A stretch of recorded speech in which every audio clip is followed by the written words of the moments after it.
A propósito de haberme presentado por dos veces al concurso mundial de poesía mística Fernando Rielo, por la institución Fernando Rielo, me presenté por dos veces al concurso y quedé las dos veces finalista al premio. Bueno, pues a propósito de eso me hicieron algunas entrevistas y recibí algunos elogios por mi condición de poeta. Y voy a decir las respuestas que le di a las preguntas que me hacían sobre en qué medida yo me siento, me considero poeta. No es igual sentirse que considerarse. Uno se puede sentir inteligente y después no ser inteligente, ¿no? Tener respuestas inteligentes en la vida, no ser considerado por los demás como persona inteligente, o se puede uno sentir que es simpático y después no hay quien lo aguante en la realidad. Bueno, pues sobre mi condición de poeta me preguntaron, y mi primera respuesta fue siempre en las entrevistas que me hicieron y las conversaciones que tuve que tener con ocasión de haber quedado finalista por dos veces, el año 2013 y el año 2014. Me presenté en las dos convocatorias mundiales y en las dos convocatorias, repito, quedé finalista.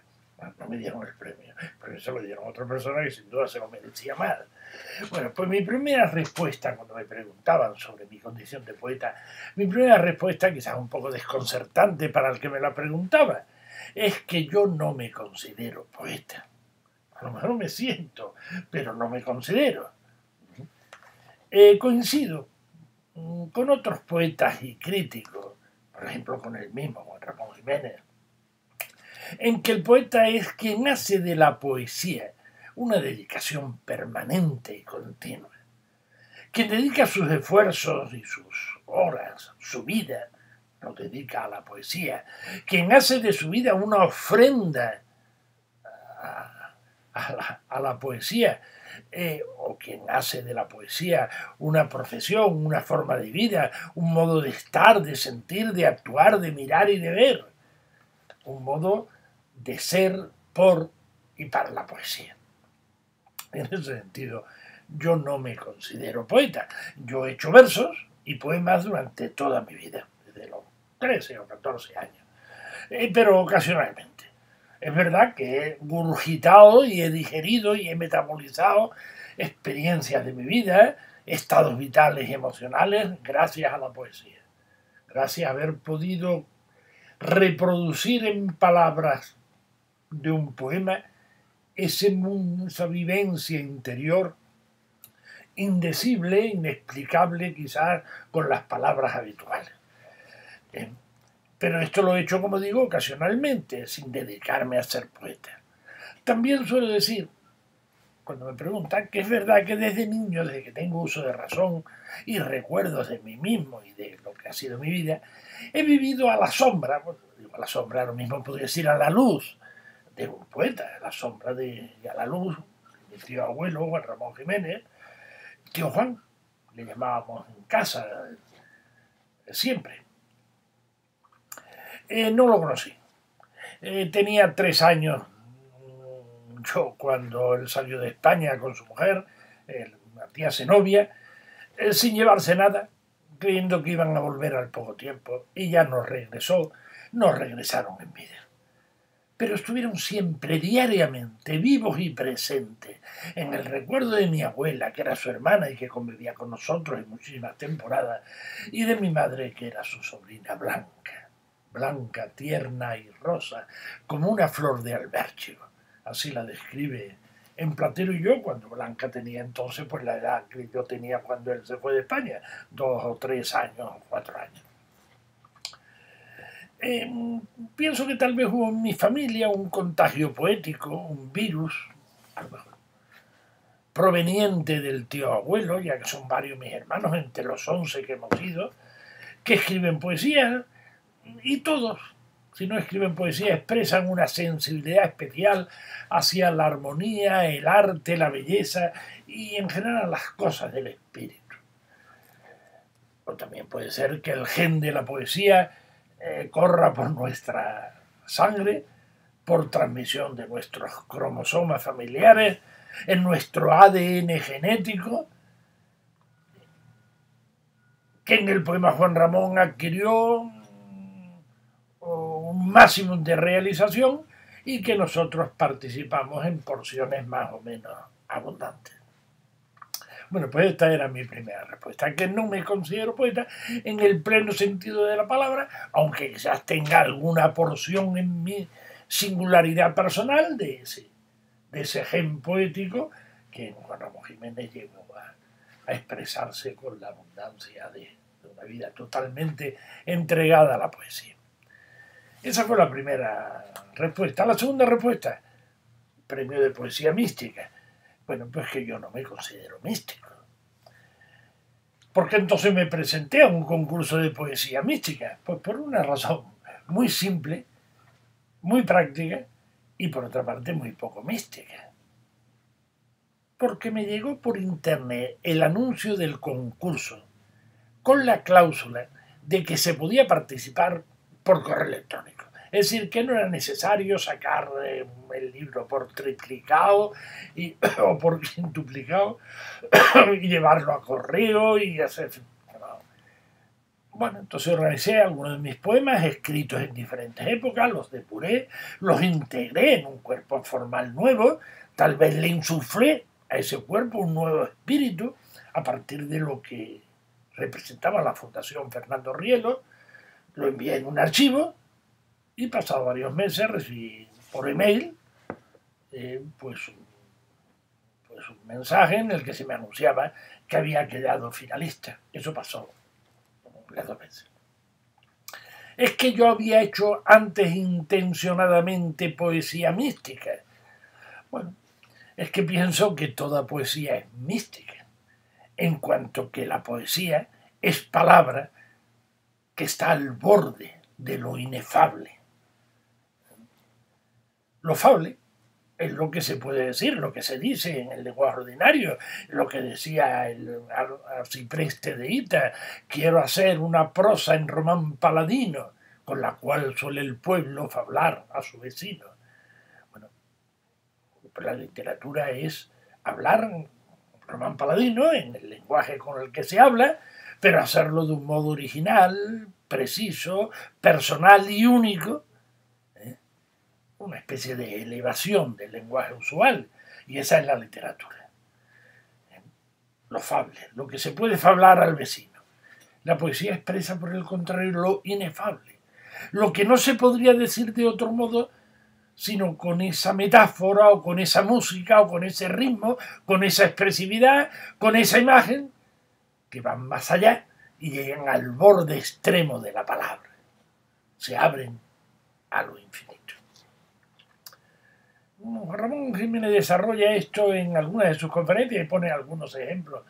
Yo voy a seleccionar, porque me gusta mucho esos 2 ejemplos en 2 poemas que valoro muchísimo y en 2 poetas que valoro extraordinariamente. Los 2 poetas místicos. Hasta cierto punto todo poeta, repito, es místico porque está al borde de la palabra, abierto a la infinitud de significado.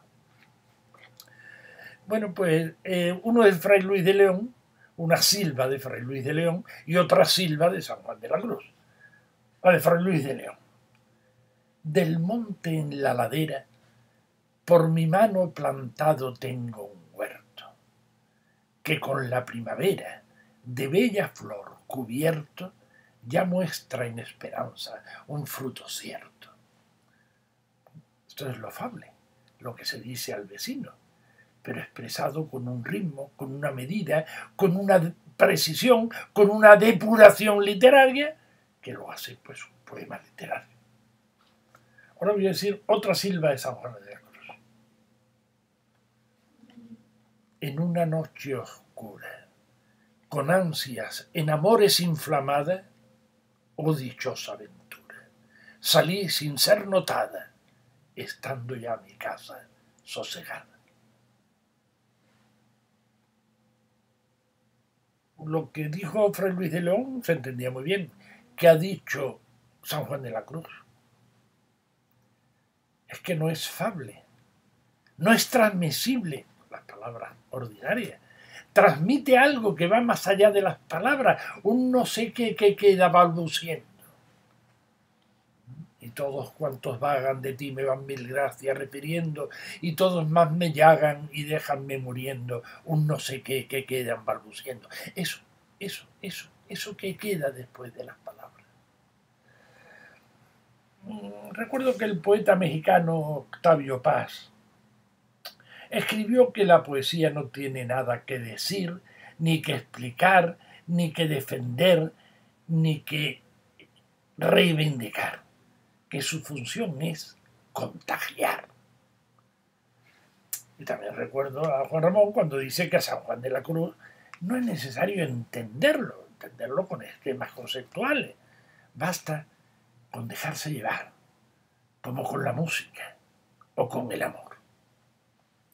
Y Azorín, comentando a principios del siglo pasado, en un artículo de ABC, un libro de poemas que acaba de escribir Juan Ramón, probablemente era Jardines Lejanos, no me acuerdo.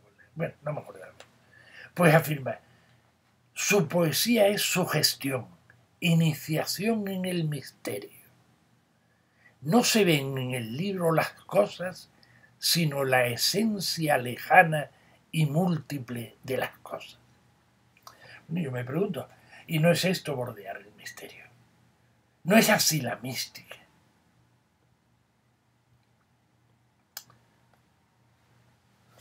Comentaba ayer con un amigo que quizás nuestro destino existencial humano, al que tendemos teleológicamente, estamos teledirigidos hacia ese objetivo, y cuyo nivel de alcance nos da la medida de nuestra felicidad. En la medida que lo alcanzamos somos felices, en la medida que no lo alcanzamos no terminamos de serlo. Pues quizá ese destino sea hacer cada uno de sí mismo una obra de arte, ser poema vivo en la vida. Bueno, pues esta es una idea del sistema ético y filosófico de Kant. A veces pienso, y se lo comentaba a mi amigo, que parece iluso y pretencioso, conociendo nuestras sustanciales deficiencias y nuestras limitaciones, aspirar a ser una obra de arte. Pero mi amigo me decía que las obras del arte imperecedero están también realizadas con materiales imperfectos y son, sin embargo, la expresión de la belleza y de la armonía universal. La música que se realiza a través de las cuerdas de un violín, que son cuerdas al fin y al cabo perecederas, que es necesario renovarlas porque se gastan, son finitas, son limitadas en su duración y en su perfección, y sin embargo son capaces de expresar, o como expresar con colores o expresar con palabras, poemas que tienen una expresión de armonía universal y de belleza ilimitada. Es la manifestación a través de nuestra imperfección existencial y de nuestra afirmación existencial y de nuestra imperfección esencial, ontológica. Y de todas nuestras limitaciones es la manifestación del alma de la vida, del alma del mundo, ese alma flotante que nos envuelve y del que todos participamos de alguna manera.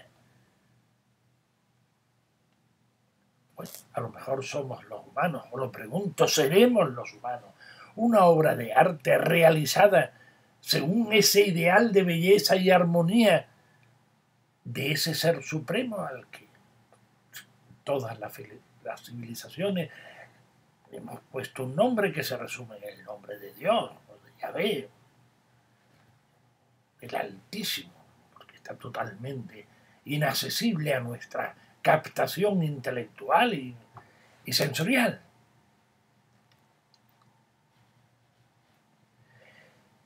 Toda poesía es expresión de alguna vivencia, una experiencia especial que irradia una luz interior distinta, es una experiencia, vivencia, que se desborda dentro de uno mismo y busca salir a un medio de expresarse.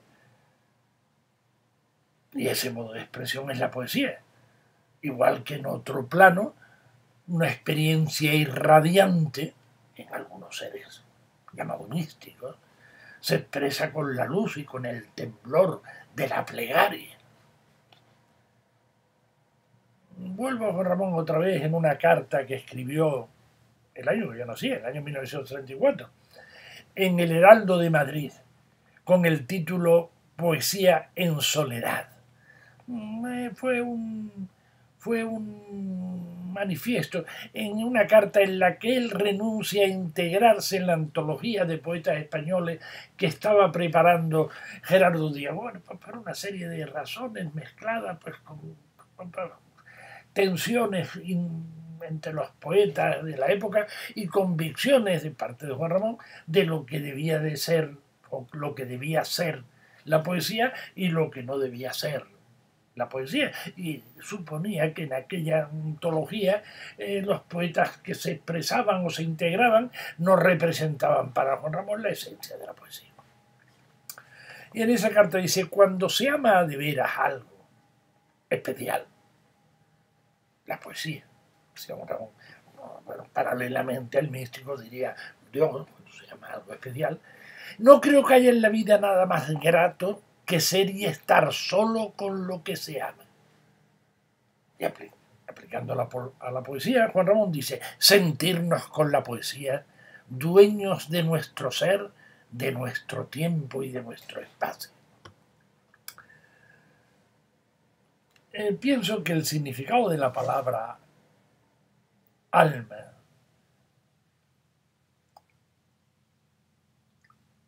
que la concebimos como si fuera una sustancia invisible y luminosa al mismo tiempo, que nos envuelve y nos penetra, y de esa porción que nos penetra y que nos vivifica y que nos personaliza, nos hace que yo sea yo y que tú seas tú y que cada uno sea ese yo con el que se identifica.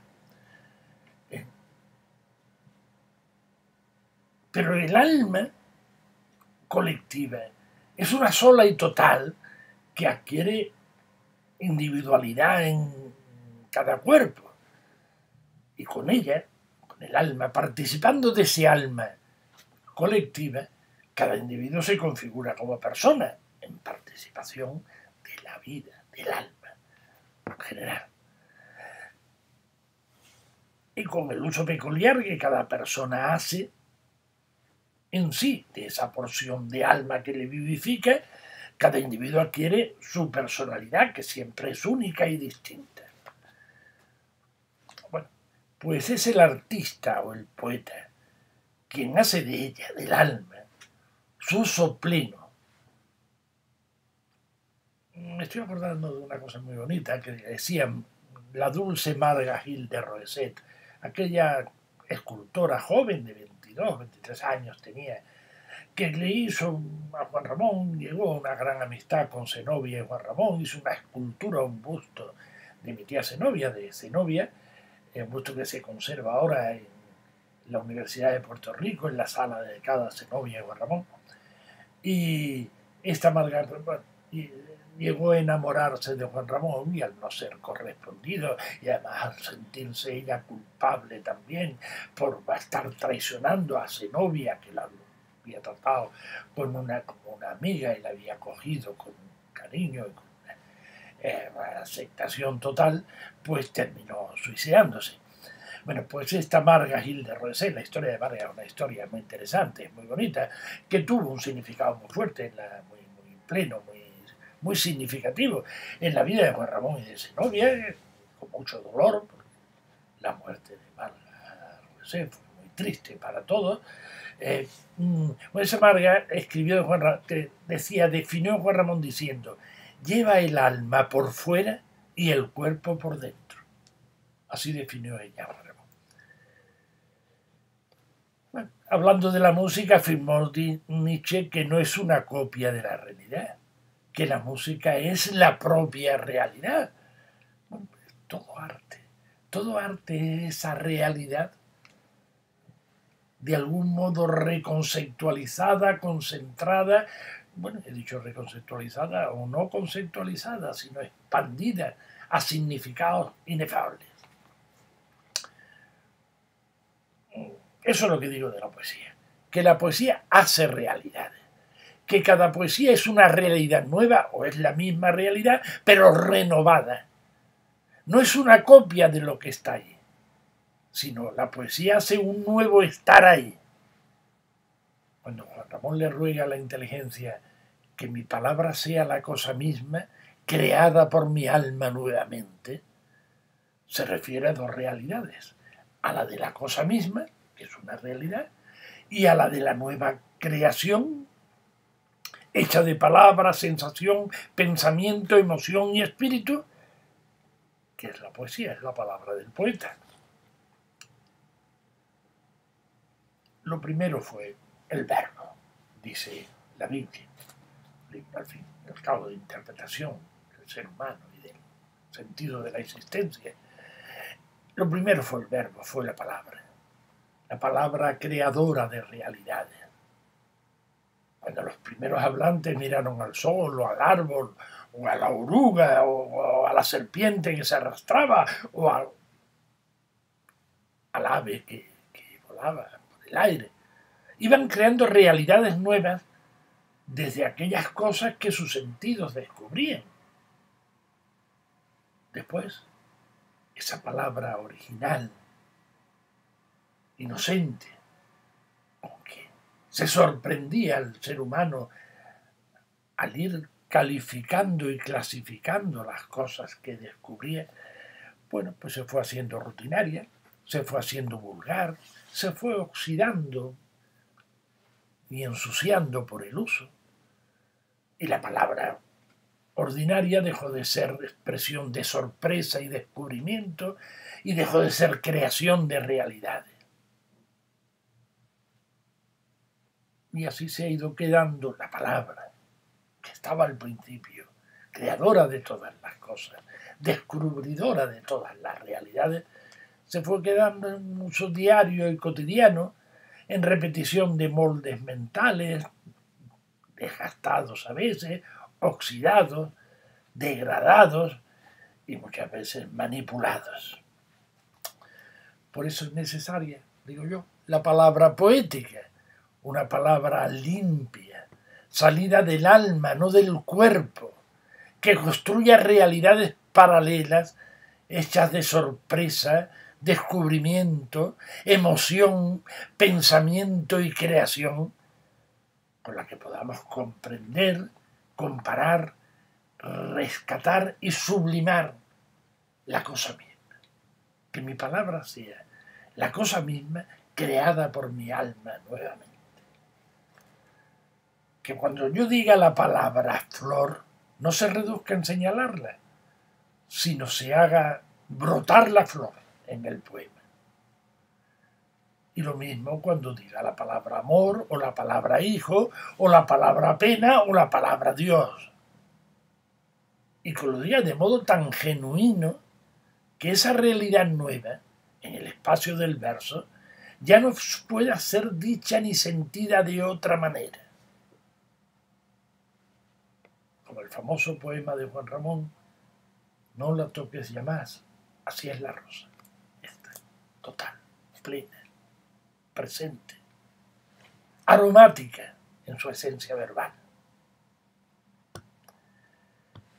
Bueno, hay en el alma humana, yo pienso, un deseo punzante y dulce que se llama nostalgia.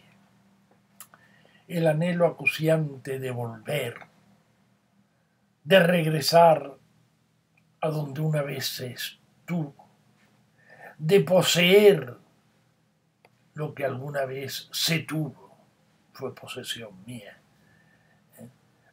De regresar al vientre sosegado de la madre, a la nada anterior al propio nacimiento incluso. Quizás este sea el mito de Ulises en su regreso a Ítaca. Igual también el de aquellos versos tantas veces citados. Ayer precisamente viendo una película por televisión, pues citaron el verso de Eliot, que lo cito de memoria. Después de tan largo camino, regresamos al lugar donde habíamos partido y vemos aquel lugar como si fuera por primera vez. Le leí a Goethe que siendo joven dejó escrito un poema a mano y con lápiz en la puerta de la cabaña de caza en las montañas de Weimar.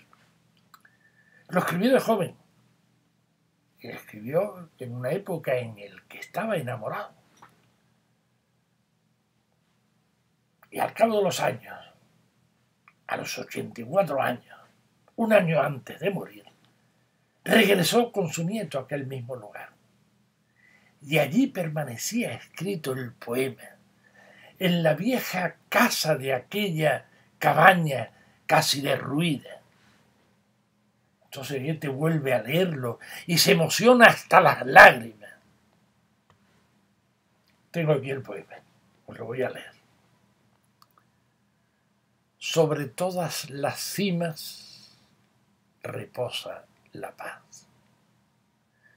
Apenas se oye el silbo de la brisa entre la fronda, ni se escucha siquiera el canto de los pájaros en el espesor del bosque. Espera, muy pronto tú también descansarás igual.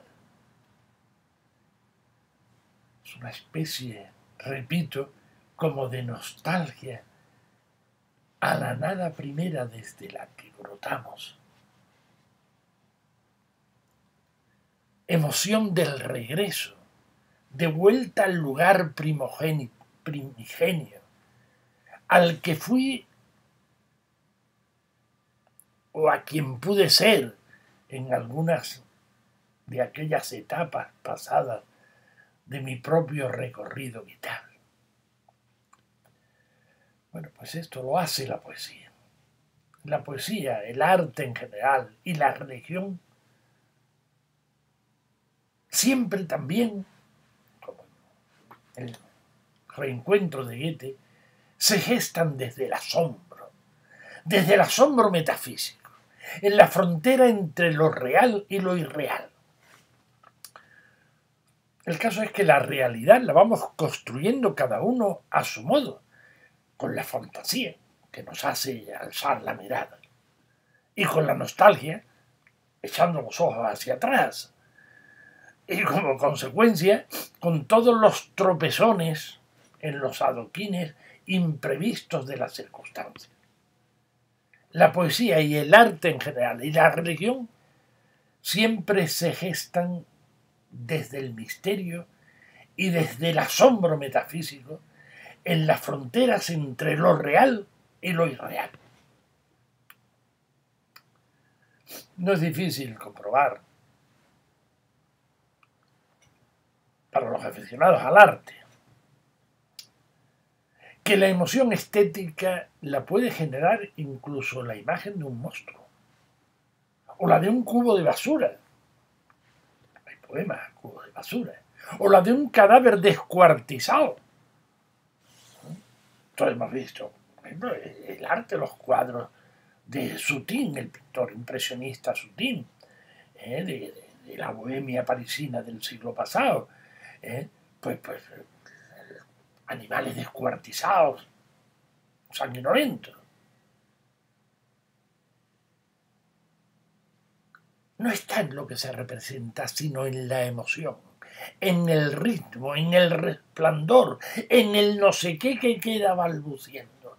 Eso que va más allá de lo expresable con los medios materiales que tenemos a nuestra disposición los humanos. Y es por lo que el escritor James Joyce, tan famoso por su libro Ulises, denominó a esta emoción, bueno, esta emoción me refiero a la experiencia estética, la denominó con el nombre de epifanía, el resplandor que emana de ese ritmo modulado por el artista quien sea verdadero artista. En una armonía de relaciones y de proporciones, de imágenes, de texturas y colores, cuando se trata de las artes plásticas, o con palabras y notas musicales, si son sonidos etéreos.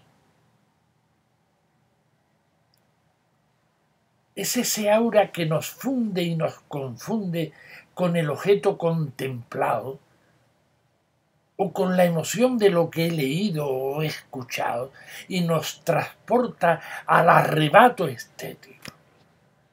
Eso es la epifanía de la que habla Joyce, experiencia estética que trasciende la ética y la didáctica, algo que nos hace entrever la esencia de las cosas como una aparición súbita de su verdad oculta.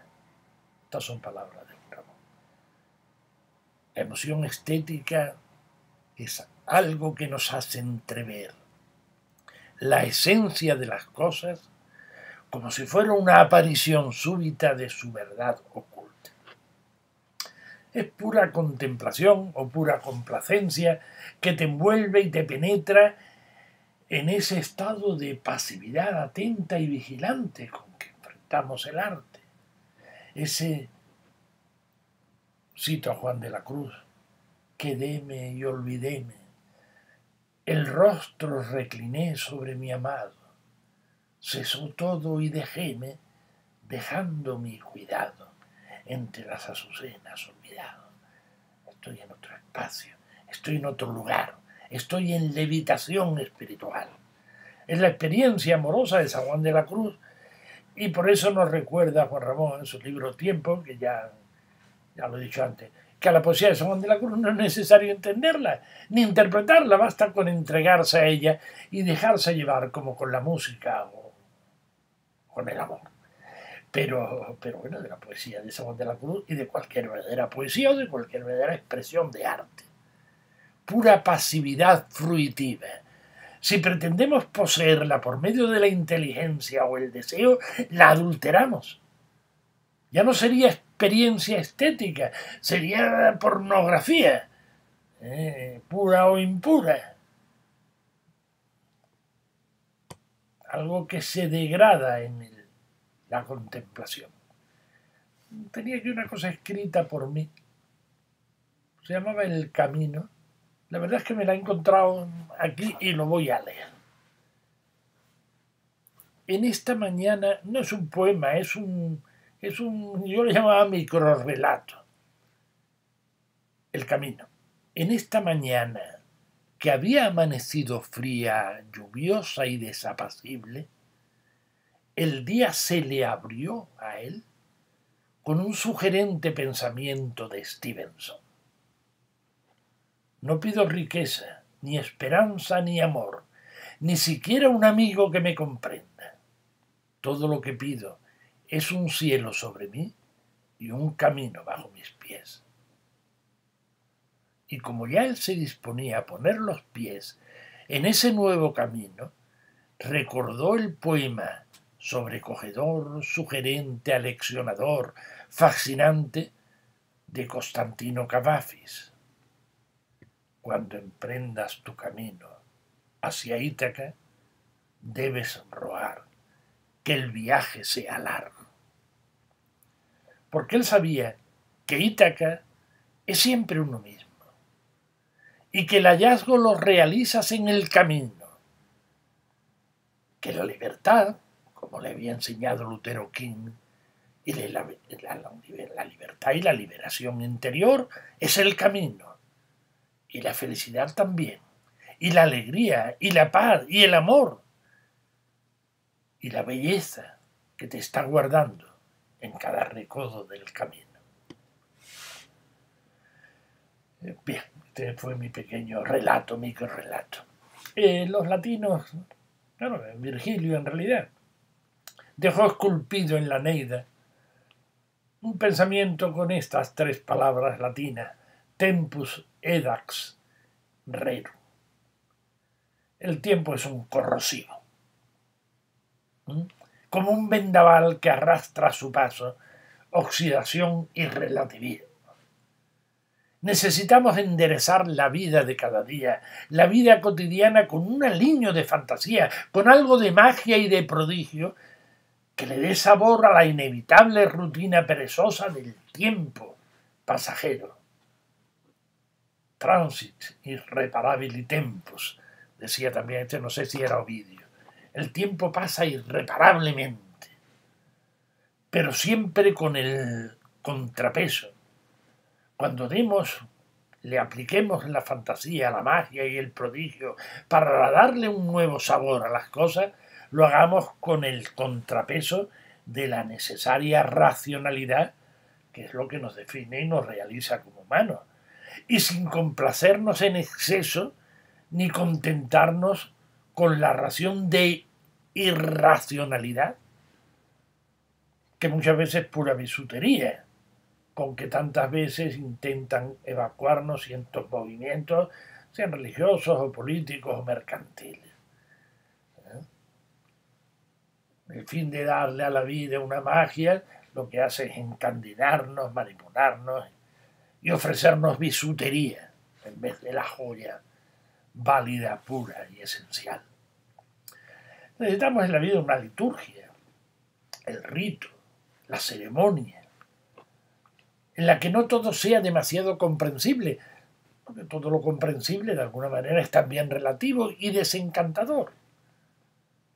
La liturgia de la Iglesia preconciliar se descompensaba en la línea de lo excesivamente incomprensible, críptico, ritual, atávico, misterioso. La Iglesia postconciliar quiso recompensar y empezó, a mi modo de ver, descompensándose también por lo demasiado comprensible y obvio y natural y cotidiano y repetitivo, a veces vulgar y a veces hasta chocarrero que nos ofrecen en esta liturgia que quiso servir de contrapeso a la antigua por lo incomprensible y etéreo y críptico y misterioso, y esta se convierte en excesivamente habitual, vulgar, rutinario y aburrido. Se echa de menos, y quizás las personas lo demanden, una liturgia en la vida, sea religiosa o pagana, que conjugue de algún modo la racionalidad con el misterio, la posibilidad del asombro. Y el caso es que en este mundo que está colonizado por la tecnocracia, necesitamos alimentar nuestra mente con las proteínas de la racionalidad, por supuesto, pero también con los enzimas que nos aportan.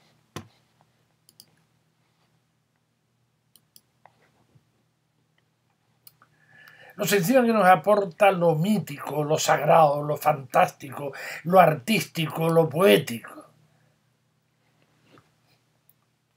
La mística, al igual que la poesía, es lucidez, como la otra cara de la razón, como la otra luz, deslumbrante quizás, que nos enceguece para la razón, pero que nos abre a la luminosidad total. Y el arte es arte cuando eso que el artista ha querido expresar o representar deja de ser lo que ha visto o lo que conscientemente ha querido expresar o decir y pasa a ser símbolo, balbuciente de lo que no se ve, pero que el artista, el poeta, místicamente ha experimentado. De algún modo, la belleza, la totalidad, la verdad.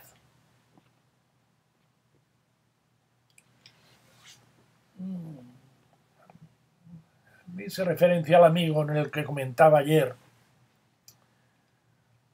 sobre lo que ya algo que dije anteriormente y ahora sobre algo que ya he lucubrado anteriormente, que la poesía, lo mismo que la religión, se gestan en el asombro de quien se alza a contemplar lo metafísico, lo que está más allá de lo perceptible por nuestras cinco puertas receptivas, por los cinco sentidos. Hablando de la religión en su origen, toda la religión es mística y todo arte verdadero también lo es. Esa apertura al infinito desde la agobiante finitud, es abrirse a la infinita luz, la luz total, la transparencia, Dios, la transparencia, clamaba Juan Ramón, desde las sombras alternantes de lo finito, de lo limitado.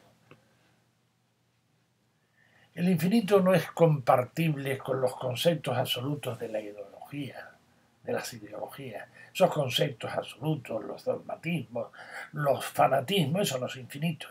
En definitiva, son recortes de lo posible y proyectan muchas sombras sobre nuestras conciencias, todo lo que sea dogmatismo excesivo, fanatismo excesivo, totalitarismo excesivo, cuando en realidad es siempre un recorte de la totalidad verdadera. La infinitud, por definición, no admite fronteras, es apertura, como digo, a todos los posibles, a la totalidad. Es llegar a la captación de otros mundos, pero no por las vías noxiológicas, las vías del conocimiento, sino por la vía epifánica. Algo que te sorprende y se te manifiesta, distinta a los conceptos y a las palabras, que supera la dicotomía sujeto y objeto. Es una experiencia unitiva con la totalidad. Es decir, es una experiencia mística, o si se quiere, una experiencia poética. Es el poieo de los griegos, de donde surge la palabra poesía, que es un hacer totalidades.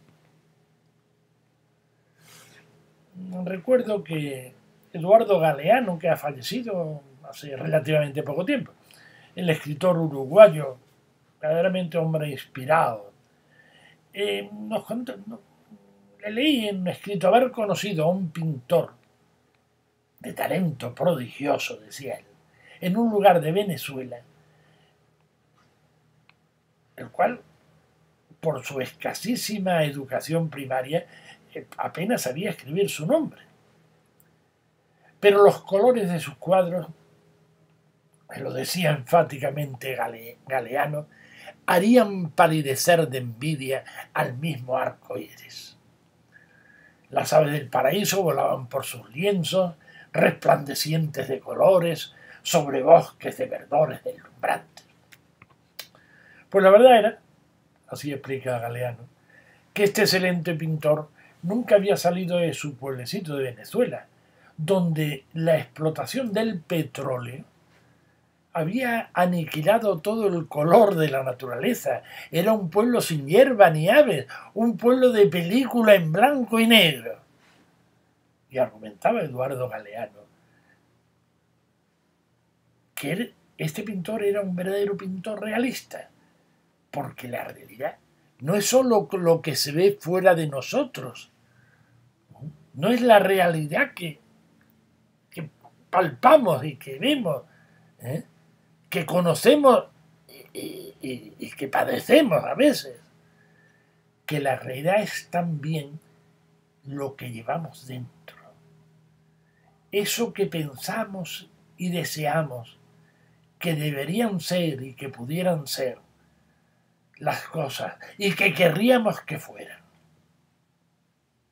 Y terminaba Galeano este comentario, porque dentro de la barriga de este mundo hay otros muchos mundos posibles. El lingüista Jacobson afirmó algo así como que la poesía supone una violencia ejercida sobre el lenguaje ordinario.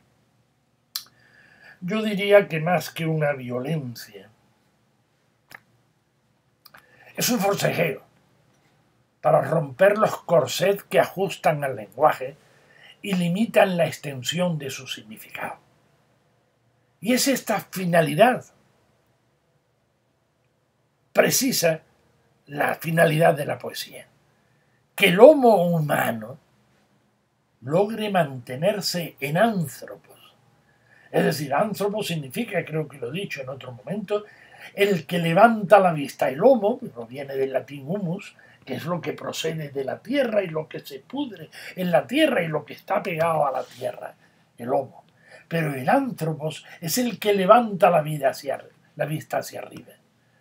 Pues que levante, la finalidad de la poesía es hacer que el homo humano levante la vista hacia arriba, por encima de los horizontes limitadores de la visión puramente racional y terrenal, ilimitadamente humana y terrenal. Esta es la carrera a fondo que es la vida, el sin vivir de seguir vivos, que nos impide muchas veces tener auténticas experiencias y aprovecharlas. Tenemos, ya lo sabemos, sensaciones, la de estar bien, estar animado y contento, la de ver una cosa que me gusta, la de oír algo que me agrada o que me desagrada, la sensación de estar cansado o preocupado, estar triste o esperanzado. Pero vamos demasiado deprisa para salir del paso del momento, o estamos tan ocupados en fantasías o proyectos o recuerdos que no nos queda tiempo para que hagamos de la sensación una experiencia enriquecedora.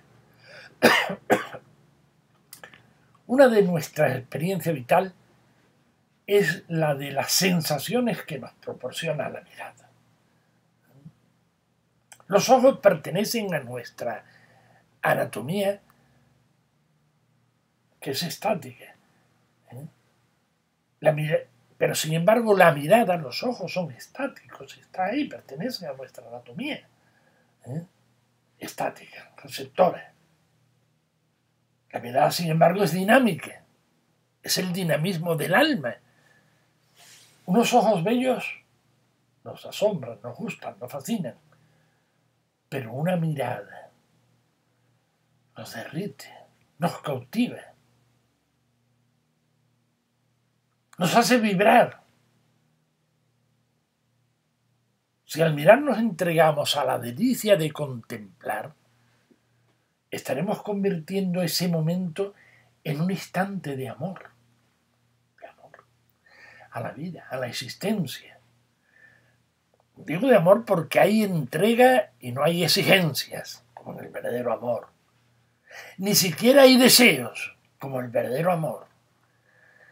Hay posesión y ser posesionado, ser poseído. Quedéme y olvidéme. Mi rostro recliné sobre la mano. Cuando nos deleitamos en las cosas o en las personas, sin necesidad de poseerlas, es cuando conectamos con el alma, hermana a la nuestra, que tienen todas las demás cosas de la existencia.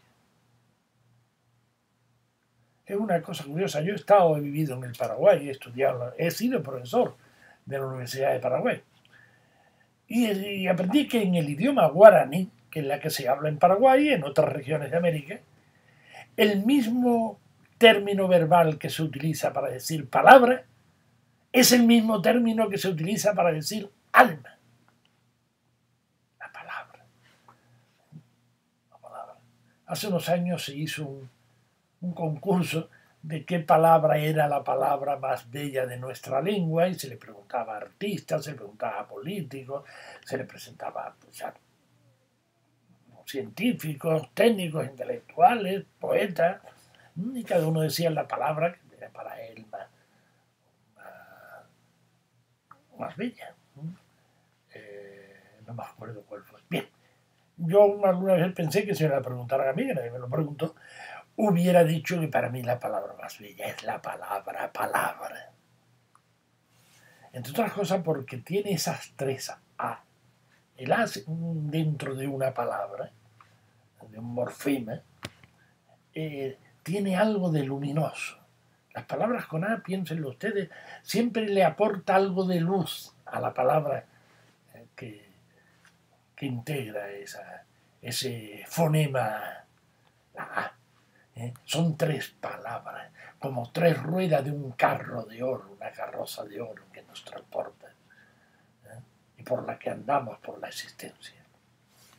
Bueno, la poesía es arte, es productora de emociones y de experiencias a través de la palabra, del ritmo y del silencio. La experiencia estética es sobre todo la del encuentro con uno mismo, con el ser que llevamos dentro, pero que casi no lo conocemos. Y lo encontramos en el silencio resonante que queda como residuo de las palabras. Cuando el poeta Juan Ramón le reza a la divina inteligencia y le dice: inteligencia, dame el nombre exacto de las cosas. Pide eso, pide el exacto, no el nombre designativo habitual, tan contaminado, desfigurado por el uso y tantas veces y muchas veces por intenciones manipulativas. En los países anglosajones se practica la llamada filosofía analítica, que enseña a analizar los conceptos para evitar caer en las trampas que nos tiende el lenguaje, con la que a veces nos mantiene atrapados, atrapa nuestros propios pensamientos. Sin embargo, la poesía ilumina desde el lenguaje con la exactitud de los significados inmensos.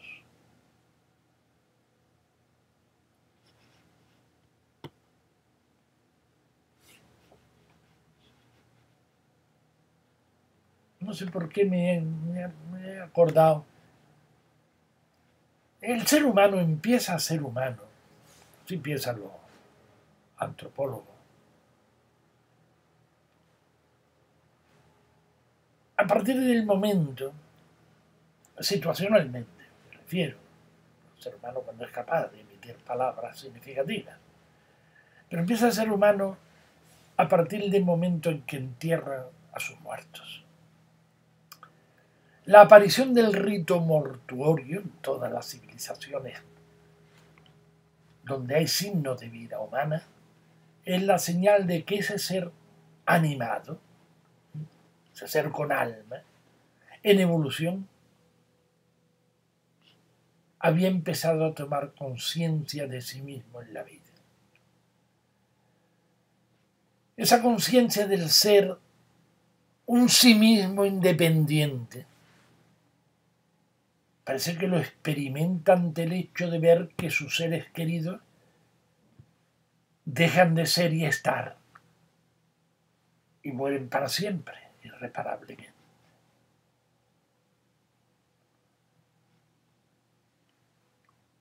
Así lo susurraba Jorge Manrique. Recuerde el alma dormida, avive el seso y despierte contemplando cómo se pasa la vida, cómo se viene la muerte, tan callando. Lo digo, así lo susurraba Jorge Manrique. Me acuerdo también de Blas de Otero, en uno de sus primeros libros, Ángel, no me acuerdo si era Redoble de Conciencia o Ángel Fieramente Humano, que fueron los dos primeros libros suyos. Humanamente hablando, es un suplicio ser hombre y soportarlo hasta las heces. Saber que somos luz y sentir frío, humanamente esclavos de la muerte.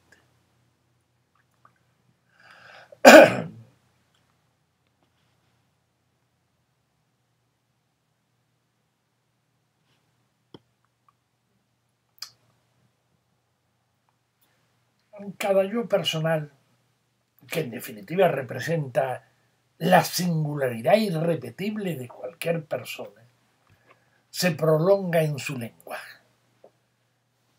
Es en el lenguaje donde se manifiesta y se autorrealiza. Y es así, aunque el lenguaje exprese una vulgaridad acomodaticia a la normalidad por ser como los demás.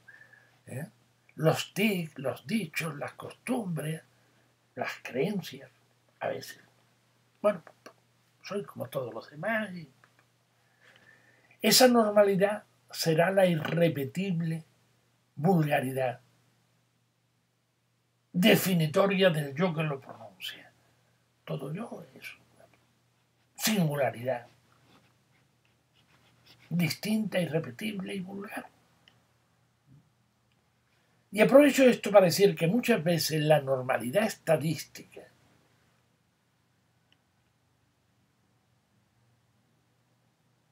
es más que nada la manifestación de una patología epidémica generalizada.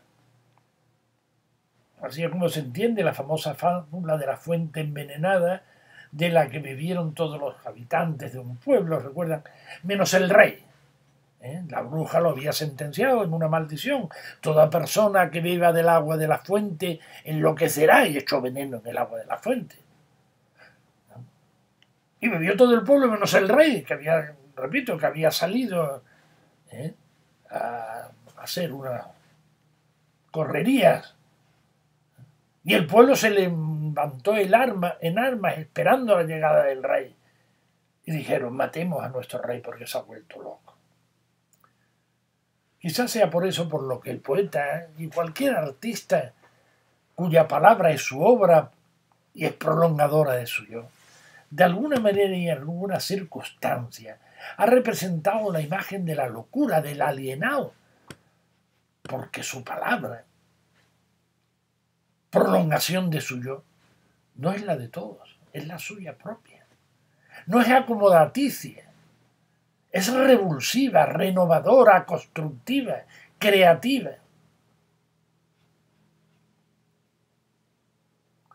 Recuerdo de una novela, quiero recordar que se titula, El Anticristo, donde se cuenta que Leonardo da Vinci se cruzó en el mercado con una mujer bellísima, sonriente, que le dejó cautivado. Por un momento asoció su imagen con el recuerdo de la dulce sonrisa de su madre mientras lo amamantaba. Y entonces, en lugar de intentar poseer a esa mujer, hacerla de algún modo suyo, lo que hizo fue pintarla, recrearla, en el doble sentido del verbo, crearla de nuevo y recrearse en ella. Y de esa experiencia surgió el cuadro universalmente conocido y admirado, que es la Gioconda. Voy a leer otro de mis microrrelatos, que se llama La sombra.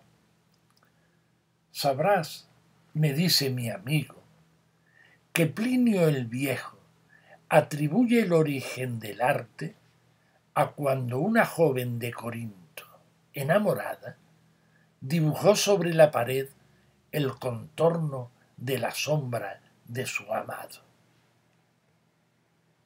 Es que el arte, reflexiono yo, como todo lo bello y bueno de este mundo, es el resultado del intento constante de hacer perdurable el amor, aunque sea en la sombra. Y en la sombra de una celda de la cárcel entre rejas, en marzo de 1938, Miguel Hernández escribía unos estremecedores versos con el que voy a terminar esta charla, dirigido a su mujer, que le había anunciado estar embarazada, estar esperando la llegada de un hijo. Le escribió un poema que se titula Hijo de la luz y de la sombra.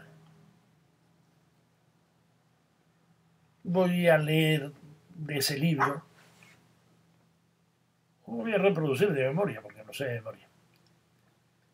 Una sola estrofa de ese libro, de ese poema, que es un poema largo. No te quiero a ti sola.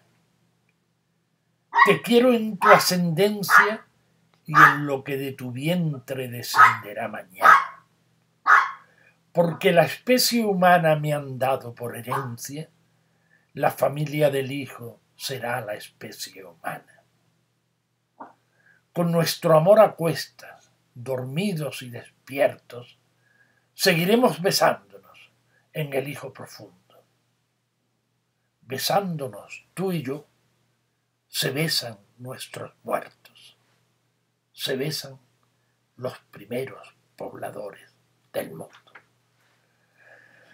Para mí no hay mejor formulación de lo que es el amor, extendido, alargado, ensanchado, en humana y casi divina solidaridad de amor universal. Ni para mí es casi nada mejor que este poema expresión del asombro y la elevación a la que puede llegar y el pleno sentido que puede alcanzar la verdadera poesía.